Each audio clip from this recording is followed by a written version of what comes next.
قرآن اور ہماری غلطیاں، لہن جلی اور لہن خفی سیریز میں کہ تجوید کے ساتھ قرآن مجید پڑھنا سیکھنا کیوں ضروری ہے۔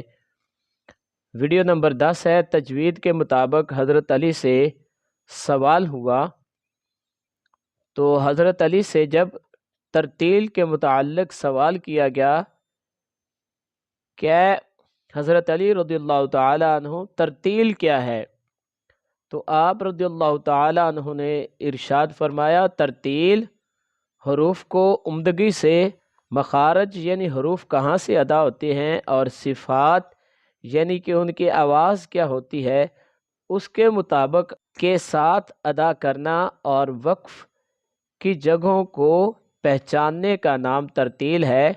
وقف یعنی کہاں رکنا ہے اور کیسے رکنا ہے اس کی پہچان کا ہونا ضروری ہے، تو اس کو ترتیل کہتے ہیں۔